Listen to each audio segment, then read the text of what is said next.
यार अचानक से ही वसीम में बुखार हो जाता है यार, समझ नहीं आती है।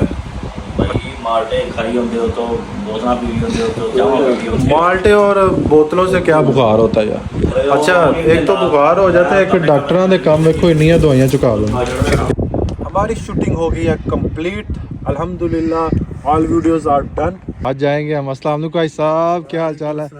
ठीक है भाई साहब, क्या हाल है? माशाल्लाह। भाई साहब किधर आजकल मिलते ही नहीं आप हैं?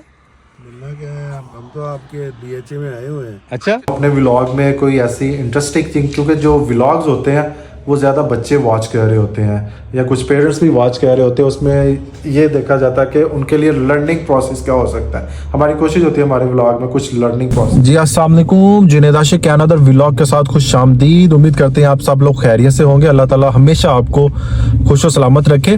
तो आज का व्लॉग मैं अपने उस्ताद मोहतरम की ब्यूटीफुल सेइंग से स्टार्ट करूंगा। मेरे उस्ताद मोहतरम फरमाते हैं, लोगों को अगर उनके बारे अच्छे ज़माने के बारे में पूछा जाए कि अच्छा दौर कौन सा दौर था, तो वो कहते हैं अच्छा ज़माना गुजर चुका है या अभी अच्छा ज़माना आया ही नहीं। हालांकि अच्छा दौर वही होता है जो अभी गुजरा, जो प्रेजेंट मोमेंट्स आपके होते हैं वही असल मोमेंट्स होते हैं। क्योंकि जो पुराने चीज़ें होती हैं, जो पास्ट में हो चुकी होती है वो गुजर चुकी होती है। जो आने वाला वक्त होता है वो प्रेडिक्शंस होती हैं कि इस तरह होगा, हम इस तरह करेंगे, ये करेंगे, उसका हमें पता नहीं है। जो अभी आपके मोमेंट्स गुजर रहे हैं, जो आपके हाथ में है, हमें इसी मोमेंट्स में जिंदा रहना है, इसी मोमेंट्स को एंजॉय करना है, इसी मोमेंट्स में रहते हुए हमने तरक्की करनी है। आज के दिन को अगर हम अच्छा गुजारते हैं तो ऑटोमेटिकली आपके कल के दिन अच्छे होना शुरू हो जाते हैं। तो आज के दिन को जीना सीखे। आज का जो दौर है वो अच्छा दौर है, आज का जो जमाना है वो अच्छा जमाना है। जिस जमाने में आप जिंदा हो वो ही आपका दौर होता है। तो इस वजह से अभी के मोमेंट्स को एंजॉय करना सीखें। जो पीछे गुजर चुका है, डिसअपॉइंटिंग सिचुएशन में जो भी हो चुका है उसको जाने दे। जो आने वाला वक्त है उसको ग्रैब करके रखें और एनर्जेटिक मोड में जिंदगी गुजारें। खुशामदीद, हम ऑफिस पहुंच चुके हैं। अस्सलाम वालेकुम जय साहब, अस्सलाम वालेकुम। अस्सलाम वालेकुम। पाए ना जरा जब अस्सलाम वालेकुम पाए, क्या हाल है? क्या हाल चाल? नहीं मैं सलाम पहला जब भी पाओ उठ के अस्सलाम, पहले वीवो नु सलाम करो। अस्सलाम वालेकुम। क्या बात है जी साहब, क्या हाल चाल है? ठीक यार, वसीम को कॉल करना, आपके लिए ना चने ले आए वो। नहीं मैं नहीं खाता। आज नहीं खाने चने? साथ पकोड़ा होगा, साथ चने होंगे, साथ टिक्कीज। नहीं आज मूड नहीं है, क्या खाना है? फिर आप ऐसा करो, आप ना ऑरेंजेस ले आओ, फ्रूट सैलड बनाओ यार चोई साहब के लिए। आज अच्छा सा फ्रूट्स है, उसमें ऑरेंजेस होंगे, उसमें एप्पल होगा, बनानास होगा और ये सारी चीज़ें आपने ऐड ऑन करनी, ठीक है? जाओ मेरा शाबाश मेरा भाई, आप निकल जाओ तो लेके आओ फिर इंशाल्लाह, क्योंकि नेक्स्ट टाइम कोई भी हम लोगों ने ऐसी चीज़ नहीं खानी जो आपकी हेल्थ के लिए डेंजरस हो, ठीक है? हमने वो सारी चीज़ें खानी जो हमारी हेल्थ के लिए अच्छी हो और जो चॉइस साहब के लिए अच्छी हो। आप सुबह नाश्ता करके आए हैवी। अच्छा अच्छा नाश्ता करें आप जी, ठीक है। और शाम को घर जाए। अच्छा नाश्ते में वैसे मोस्टली क्या चीज़ें होनी चाहिए जो आप सुबह उठे, ठीक है, नमाज पढ़े, ठीक है, वॉक करें, ठीक है, आगे सेब खजूरे काजू खाएं, ठीक है, ठीक है, फिर दूध दही खाएं, ठीक है, फिर 1 घंटा नहाने में लग जाता है, ठीक है, फिर नाश्ता करें, ठीक है, 2 चोपड़ी रोटी खाएं, ठीक है, ठीक है, और दूध का गिलास पिए, दूध का गिलास, फिर रस खाएं। रस खाएं। इतना कुछ खा के क्या करना खान साहब। 3 hours later. ले जी, रेडी हो? अच्छा हम साइड पे आए हैं तो अभी थोड़ा, क्योंकि हमारा दूसरा चैनल है तो उसके लिए शूटिंग करने के लिए आए हैं। तो दिस इज़ द प्लेस, हम प्लेस देख रहे थे कि कहाँ पे आके हम शूटिंग वगैरह करें। तो ये हमें शूटिंग एरिया मिला है, क्योंकि हमारे पास ये C5 का सेक्टर है और ये सामने हमारा D सेक्टर है। तो ये शूटिंग एरिया ठीक है, ये वाला, यहाँ पे हम खड़े होके बनाएंगे, वीडियो शूट करेंगे। उसकी रीज़न ये है कि क्योंकि यहाँ पे पोजेशन सेक्टर है हमारे पास और यहाँ पे नॉन पोजेशन सेक्टर है। तो दोनों चीज़ें अगर दरमियान में खड़े होकर वीडियो बनाऊंगा तो दोनों चीज़ें कवर अप हो जाएगी। Okay ready? Okay ready.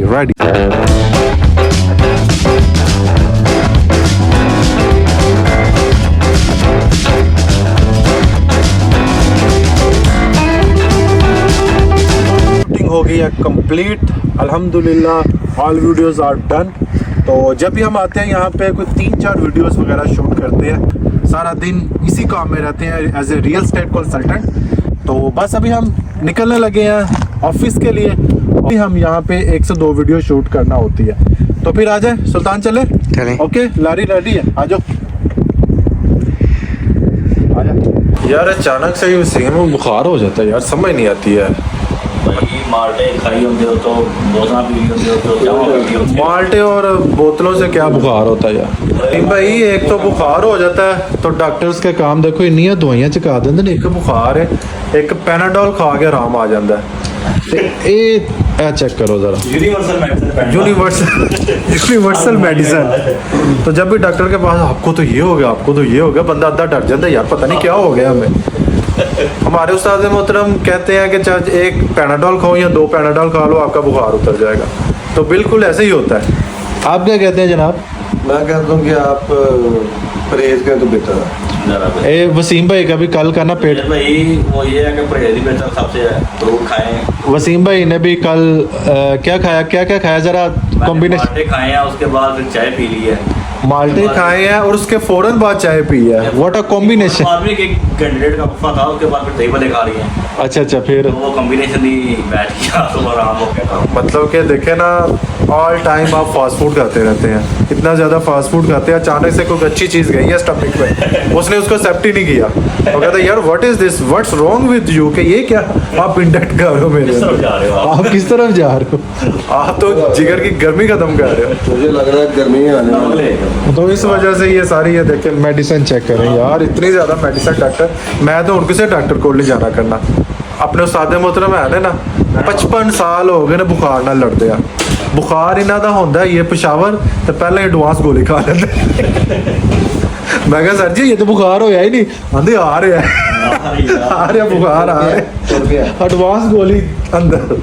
तो बस ये यार लेके आओ यार पानी, फिर खाएं यार। बुखार टुर पे है। बुखार टुर पिया, साडा भी बुखार टुर पिया, एडवांस गोली अंदर जाए। सुन अभी बात हो रही थी ना कि कॉम्बिनेशन बनता ही नहीं है। अभी देखिए इन्होंने माल्टे किन्नू खाए हैं और साथ ही ये चेक करें, साथ ही जी स्प्राइट आ गया। स्प्राइट क्या होता है कि हाजमेदार होती है यार, इसके उसके पीना ठंडा होना हवादार, ये मौसम थोड़ा गर्म हो जाए। हाँ यार, इसका वसीम उसके साथ कॉम्बिनेशन बनता ही नहीं है यार। एक चीज का कॉम्बिनेशन ही बनता, उसको आप कैसे उससे रिलीफ। दवा मैं ना कड़ी पकौड़ा खा के ना, अच्छा चाय पी बैठा। अच्छा, कड़ी पकौड़ा खा के चाय पी आपने? ਉਹਨੇ ਮੈਨੂੰ ਦੱਸਿਆ ਕਿ ਕੀ ਹੁੰਦਾ ਹੈ। अच्छा, तो बात ਜ਼ਿੰਦਗੀ ਤੇ ਨਹੀਂ ਰਖਾਇਆ। इसी वजह से ਵੱਟ ਪੈਣ ਇੰਨੇ ਕੋ ਮਰੋੜ ਪੈਣ, ਮੈਨੂੰ ਕੋਈ 2 ਦਿਨ ਮਰੋੜ ਪੈਂਦੇ। इसी वजह से कहते हैं कि 2 चीजें एक साथ नहीं खानी ਦਹੀਂ चाहिए। ਦੀ ਬਣਦੀ ਹੈ। हाँ जी, ਉਹ ਫਿਰ तो ਚਾय ਵੀ, ਚਾय ਦਾ ਦਹੀਂ ਦਾ ਕਦੀ ਕੰਬੀਨੇਸ਼ਨ ਨਹੀਂ ਬਣਦਾ। नहीं कॉम्बिनेशन नहीं बनता, बिल्कुल सही है। खानी है बस। हाँ, तो इसी वजह से कहते हैं 2 चीज़ें एक साथ नहीं खानी चाहिए। उसका थोड़ा आपने टाइम लिमिट देख लेना, 1 घंटे बाद, 2 घंटे बाद, जब चीज़ें आपकी डाइजेस्ट होना शुरू हो जाए फिर उसको आप लेना चाहिए। तो इस वजह से प्रॉपर डाइट होते हैं, जो लोग चलते हैं वो प्रॉपर डाइट के थ्रू चलते हैं। हमें याद कर लिया है हमारी मामा ने, तो हम जा रहे हैं, तो हमें जो लेके जा रहे हैं, क्योंकि हमारी गाड़ी चली गई है, चौधरी एहतशाम कसाना साहब ले गए हैं। तो उस्ताद मोहतरम अल्लाह हाफिज़, ओके अल्लाह। अल्लाह ताला आपको खुश रखे। बड़े गर्म हुए हो की कीता जे? मैं गरम रहना है। अच्छा की खाते हो? ओके सुल्तान, अल्लाह हाफिज़। उठ के मिलिया कर, उठ के मिलिया तो सुल्तान ਇਹ ਜਿੰਨੇ ਵਿਊਅਰਸ ਨੇ ਨਾ, ਜਿਹੜੇ 30-35 ਵਿਊ ਆਉਂਦੇ ਨੇ, ਉਹਦੇ ਚ ਤਿੰਨੋਂ ਵੀ ਵੇਖਦੇ ਨੇ, ਉਹ ਯਾਦ ਕਰਦੇ ਰਹਿੰਦੇ सुल्तान। छकना को जरा मिलना। हसन भाई हसन जी ने मिलना। ले जी, ये हमारी बाइक रेडी है, क्योंकि गाड़ी चलेगी उधर एहतशाम ले गया लाहौर, तो अभी हम निकलेंगे बाइक पे। बाइक आस्था गड्डी बाइक चलानी है। मैं कहा तरीके ला जाने पैदल। ओके खान जी, अल्लाह हाफिज़। जी साहब अल्लाह हाफिज़। ले जी, अभी हमने बाइक पे जाना था, लेकिन माशाल्लाह भाई साहब मिल गए हमें, तो अभी भाई साहब के साथ जाएंगे हम। अस्सलाम वालेकुम भाई साहब, क्या हाल चाल है? ठीक है भाई साहब, क्या हाल है? माशाल्लाह भाई साहब किधर आजकल मिलते ही नहीं आप हैं? मिलना क्या है, हम तो आपके BHA में आए हुए हैं। अच्छा, मतलब बड़े खूबसूरत लग रहे हैं आप, शुक्रिया। माशाल्लाह। मेहराब मुबारक भी आपका चमक रहा है। सुनाए सेहत की सुनाए माशाल्लाह। हमारे भाई साहब थोड़ा सा कोई हेल्थ इशू बना था, अल्लाह ताला इनको सेहत तंदुरुस्ती दे। तो अब ठीक है आपकी सेहत माशाल्लाह? अल्हम्दुलिल्लाह बेहतर है काफ़ी। तो काम शाम कह रहे हैं आजकल? नहीं, अभी BHA में एयरवाई लगोना से आ रहे हैं। अच्छा एयर वाई लगुना की मीटिंग टेंड, क्या बात है भाई साहब, क्या बात।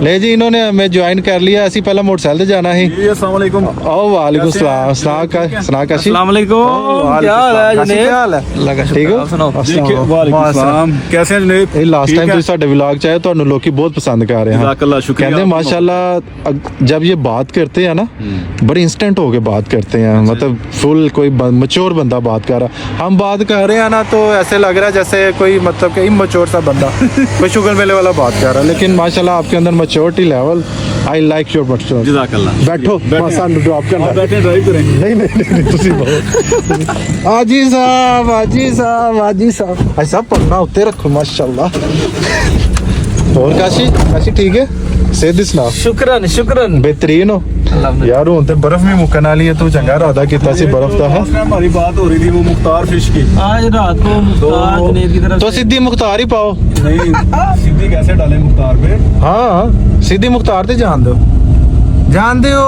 ਜਿਹੜਾ ਕੰਮ ਹੁਣ ਹੋਣਾ ਫਿਰ ਕਿਦੋਂ ਹੋਣਾ ਹੈ मुख्तार नहीं जानते हो या फिर इधर ही खा लेते हैं नहीं यार रास्ते में कोई स्पॉन्सर ढूंढ ले नहीं स्पॉन्सर ਅਸੀਂ ਆਪ ਹੀ ਖਿਲਾਵਾਂਗੇ ਅਸੀਂ ਕਿਉਂ स्पॉन्सर ढूंढना अल्हम्दुलिल्लाह अल्लाह ताला ने इतनी हिम्मत दी है कि हम लारा ला सके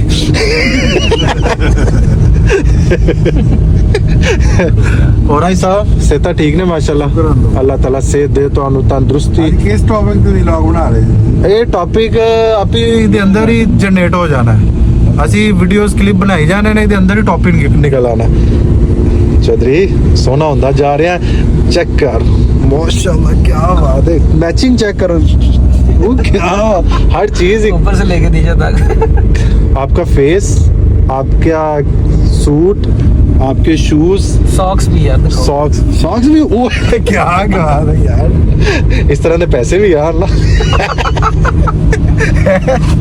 देख ओ यार भाई लगुना की मीटिंग कैसी रही है हाँ। ठीक रही है क्या करने जा रहे हैं कोई कहना लारा ला जा रहे हैं यार मैं गुना वाले कह रहे हैं कि आप जो कि मार्केट में अच्छा काम कर रहे हैं अच्छा तो वो है वो हमारे डीलर साथ वो रजिस्टर्ड रजिस्टर्ड हो और हमारी टीम का जो है वो हिस्सा बने हाँ। ठीक है और ये जो है इसी तरह जो है यूट्यूब के ऊपर भी वो कह रहे हैं कि जो है ना हमें थोड़ा सा प्रमोट करें अच्छा जी वीडियोस क्या वो बात। हमारी बनाए मैंने कहा जी जरूर थोड़े से काम आप अपने बेहतर करें ਬਣਾ ਕੇ ਨਹੀਂ ਕੋਈ ਤੁਹਾਨੂੰ ਕੈਮਰਾਮੈਨ ਅਵੇਲੇਬਲ ਹੈ ਤੇ ਸਾਡੇ ਕੋਲ ਆਓ ਅਸੀਂ ਤੁਹਾਡੀ ਵੀਡੀਓ ਬਣਾਵਾਂਗੇ ਐਡਿਟ ਵੀ ਕਰਾਂਗੇ ਨਵੀਂ ਫਿਲਮ ਹਰ ਤਰ੍ਹਾਂ ਕੰਪਲੀਟ ਕਰਕੇ ਤੁਹਾਨੂੰ ਦਵਾਂਗੇ ਹਾਂਜੀ ਤੇ ਉਹਦੇ ਬਦਲੇ ਸਾਨੂੰ ਕਲਾਇੰਟਾਂ ਦੀ ਗਾਲਾਂ क्लाइंट्स ਦੀ क्यों यार भाई लगुना यार अभी कोई समझ ले के 2 साल तक अपने पैरों में खड़ा हो जाएगा 2 साल तक हाँ 2 साल डिलीवरी मोड पे आ जाए जो एयर वाई लगुना का प्रोजेक्ट है ये भी इन्होंने स्पार्को जो कंपनी है उनको जो है ना ये दिया है अच्छा ठीक है तो डेवलपमेंट जो है चूंकि जैसा कि आपको पता है कि स्पार्को जो है वो ऑलरेडी इन्होंने DHA गुजरांवाला का सेक्टर K जो है वो बनाया हाँ। ठीक है तो अल्हम्दुलिल्लाह वहाँ पर भी इन्होंने स्पार्को ने 80% तक डेवलपमेंट कर दी अच्छा। अपने दिए गए टाइमलाइन के मुताबिक ठीक है तो अभी मैं पर्सनली जाके साइट विजिट की है हाँ। और देखा है कि भाईजान वाकई स्पार्को जो है वो काम कर रही है अच्छा जी तो उनका यही कहना था अभी हमारी जो है उनके जो है जनरल मैनेजर साहब वहाँ भट्ट साहब हैं उनके साथ मीटिंग हुई है तो उसमें उन्होंने ये बात की है कि यार हमने ये मार्च तक इसका जो गेट एंट्रेंस वाला है वो भी हमने बना देना ठीक है अच्छा तो ये इंशाल्लाह आप देखेंगे कि ये जिस तरह वो मशीनरी लगी हुई है और 100+ जो उनका इस टाइम वर्कर है लेबर जो है इस टाइम हाँ। वो इस टाइम ऑन ग्राउंड जो है वो काम कर रही है क्या बात है ये इंशाल्लाह 2 कासिम भाई जैसे आपने एक्सप्लेन किया ना अबाउट एयर वाई लगुना इस तरह अगर वो कर देते तो कामयाब हो जाना सी उन्होंने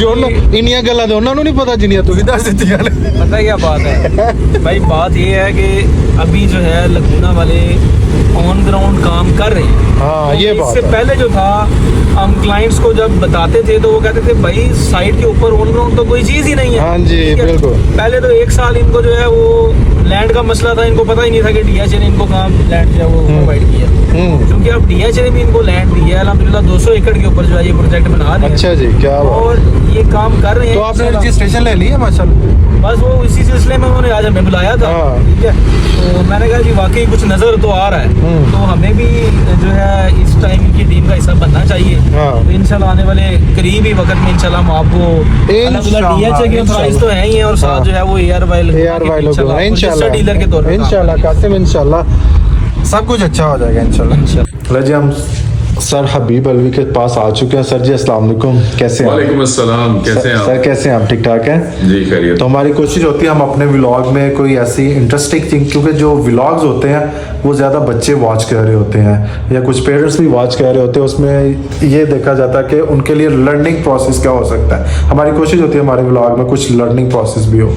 तो फर्स्ट ऑफ ऑल सर आपने हमें बताना है कि एक पेरेंट्स है, जाहिर सी बात है एजुकेटेड भी होते हैं, तो स्कूल की भरमार है आजकल, हर स्टेट लेवल पे इतने ज़्यादा स्कूल्स ओपन हो चुके हैं कि उसमें राइट स्कूल का इंतखाब कैसे कर सकता है एक पेरेंट्स?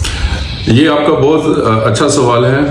बहुत सारे अवेयर पेरेंट्स, जो एजुकेटेड पेरेंट्स हैं, वो भी आजकल नहीं समझ पाते क्योंकि बहुत सारी ऑप्शंस अवेलेबल है मार्केट के अंदर, और उसमें सही स्कूल का इंतखाब करना बहुत मुश्किल होता जा रहा है आहिस्ता आहिस्ता। आमतौर पर लोग इसको इस तरीके से देखते हैं कि हाँ, जिसके रिजल्ट्स अच्छे हैं, कि जिन्होंने बाहर रिजल्ट्स अच्छे लगाए हुए हैं, उनको ही वो समझते हैं कि यही अच्छे स्कूल होंगे। लेकिन वही वाली बात होती है, बाज़ औक़ात ऐसा भी होता है कि ऊंची दुकान और फीका पकवान। तो ऊंची दुकान और फीका पकवान से बचने के लिए सिर्फ मैं ये कहूँगा कि सिर्फ रिजल्ट्स को नहीं देखना चाहिए, उसके स्कूल के अंदर जाना चाहिए, स्कूल के अंदर के एनवायरनमेंट से देखना चाहिए, स्कूल के प्रिंसिपल से मिलना चाहिए, स्कूल का करिकुलम देखना चाहिए, स्कूल के अंदर जो बाकी बच्चे हैं उनकी लर्निंग को ऑब्जर्व करना चाहिए। तो ये बहुत सारी चीज़ें हो सकती हैं जिनको देखा जा सकता है कि आप के बच्चे के लिए कौन सा स्कूल सही स्कूल होगा। और सबसे इम्पोर्टेंट चीज़ ये भी थोड़ा सा देखना चाहिए कि क्या स्कूल जो है बच्चों के अंदर करिकुलम यानी उसकी जो निसाबी सरगर्मियां हैं उसके अलावा कोई गैर निसाबी सरगर्मियां भी वो ऑफर कर रहे हैं। कुछ उनको डिबेट, स्पीचेस और इस किस्म की जो चीज़ें हैं वो भी ऑफर कर रहे हैं या नहीं कर रहे हैं। जी सर, वो एक टेक्नोलॉजी रोबोटिक, आप माशाल्लाह काफ़ी ज़्यादा बात इसमें करते हैं, स्टूडेंट्स में अवेयरनेस भी क्रिएट करते हैं। तो रोबोटिक्स के मतलब बताएं, क्या हमारा स्टूडेंट उस लेवल पे वो चीज़ें सोच सकता है जो कि आजकल गोरा कर रहा है? रोबोट किसी मतलब का ऑटोनमस व्हीकल की आपने बात की, तो इसके बारे में थोड़ा बताएं। आज के तलीमी निज़ाम और वो वाले तलीम में किस तरह हम कंपेरिजन कर सकते हैं? हमारा बच्चा जो है वो अनफॉर्चुनेटली फ्यूचर रेडी नहीं है, और हम उसको ना ही फ्यूचर रेडी कर रहे हैं, ना तो हमारे पेरेंट्स, ना हमारे इदारे, ना हमारे गवर्नमेंट कोई ऐसी पॉलिसी मेकिंग कर रही है कि जिसमें ऐसा हो सके। तो गवर्नमेंट तो हमें एब्सेंट ही नज़र आती है तकरीबन तमाम एरियाज में से। तो एजुकेशन भी कोई उसमें एक्सेप्शन नहीं है। I think government is an absentee in the field of education. तो दुनिया बड़ी तेज़ से तब्दील हो रही है, और इस आने वाली दुनिया के अंदर हम तो अब अपनी ज़िंदगी का मेजर पोर्शन जो बहुत सारी बहारें हैं वो देख चुके हैं। लेकिन मुझे बहुत सारा अफसोस होता है, बहुत ज़्यादा दुख होता है अपनी आने वाली नस्ल को देखते हुए, और फिर मैं जब उसमें स्केल ऑफ एक्टिविटी देखता हूँ कि बाहर की दुनिया के अंदर वो क्या क्या हो रहा है, तो हमारे बच्चे अनफॉर्चुनेटली ना रोबोटिक्स के लिए तैयार हैं, ना नई साइंस एंड टेक्नोलॉजी की जो इनोवेशंस हो रही हैं उसके लिए तैयार हैं, और ना ही उनको इवन इस्तेमाल करने को भी उनकी समझ अच्छी है कि वो उसको अच्छे तरीके से इस्तेमाल कर सकें। मैं आपको छोटी सी मिसाल देता हूँ कि आपके हाथ में एक मोबाइल है। इस मोबाइल के आने के बाद पूरी दुनिया कितनी तेजी से तब्दील हुई है। इसका इस्तेमाल कैसे हुआ है, बहुत सारे लोग व्लॉग्स बना रहे हैं, बहुत सारे लोग इसको बेच रहे हैं, बहुत सारे लोग इसकी रिपेयरिंग का काम कर रहे हैं। तो एक बहुत ज़्यादा इकोनॉमिक एक्टिविटी जनरेट होती है सिर्फ एक डिवाइस के आने से। लेकिन अभी जो टेक्नोलॉजीज नहीं आ रही हैं तो वो तो इससे बहुत एडवांस है। यानी यहाँ तक तो आप इस मोबाइल के थ्रू वही कुछ कर सकते थे जो आप चाहते थे, यानी जो आप कहते थे वही कुछ होता था। लेकिन अब तो जो टेक्नोलॉजीज आ रही हैं, जैसे रोबोटिक्स है, आर्टिफिशियल इंटेलिजेंस है, और ये सब चीज़ें, तो ये तो पूरे लैंडस्केप को बिल्कुल तब्दील करने वाली हैं।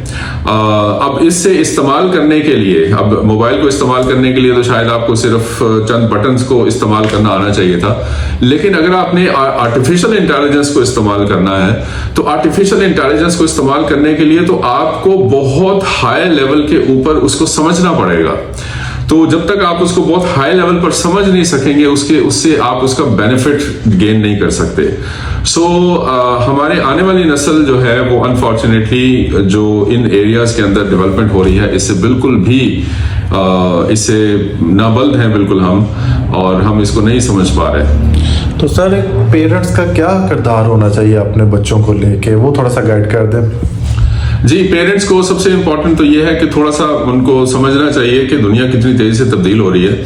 हम बच्चों को बहुत आसानी से मोबाइल्स दे देते हैं, लैपटॉप्स दे देते हैं, उनको टैबलेट्स दे देते हैं और हम उनको बिल्कुल सुपरवाइज नहीं करते। हम उन्हें नहीं देखते कि वो इससे क्या इस्तेमाल कर रहे हैं। तो ज़्यादातर बच्चे जो हैं वो गेम्स खेल रहे होते हैं, टिकटॉक्स देख रहे होते हैं और इन चीज़ों के अंदर। सो हम कभी भी इनकरेज नहीं कर पाते कि उसका कोई प्रोडक्टिव यूज़ करें। अब उस प्रोडक्टिव यूज़ को जब वो उस वक्त तक नहीं कर सकते जब तक उनको खुद इसका पता ना होगा कि इसके प्रोडक्टिव यूजेस क्या हो सकते हैं। ठीक है, बहुत सारी YouTube के ऊपर इंफॉर्मेटिव वीडियोस हैं, डॉक्यूमेंट्रीज हैं, वो देखी जा सकती हैं जिससे उनका नॉलेज बेस इंक्रीज हो सकता है। इसी तरीके से जो प्रोग्रामिंग है वो सीखी जा सकती है, कोडिंग सीखी जा सकती है। बेतहाशा ऐसे टूल्स मार्केट के अंदर इन डिवाइसेस के थ्रू अवेलेबल हैं कि जिनको अगर आप बच्चे को सिर्फ उसकी तरफ लगा देंगे तो वो इतने इंगेजिंग हैं, इतने वो अच्छे से डिजाइन हुए हैं कि बच्चा उसके अंदर इंटरेस्ट लेना शुरू कर देगा।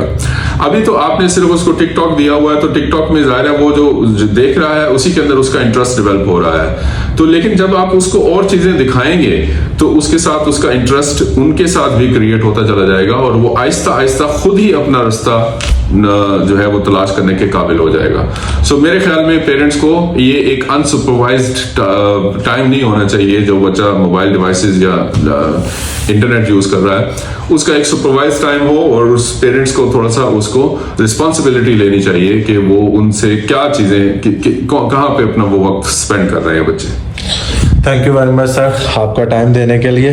तो माशाल्लाह सर ने बहुत अच्छा गाइड किया अबाउट राइट स्कूल सिलेक्शन और पेरेंट्स का क्या रोल होना चाहिए और आजकल जो जदीद टेक्नोलॉजी है आज का बच्चा और उस टेक्नोलॉजी को मीट कर पाएगा या नहीं। तो इस तरह के इंफॉर्मेटिव व्लॉग देखने के लिए जुनैद आशिक के चैनल को सब्सक्राइब कर। मिलते हैं नेक्स्ट व्लॉग के साथ। अल्लाह ने के बाद।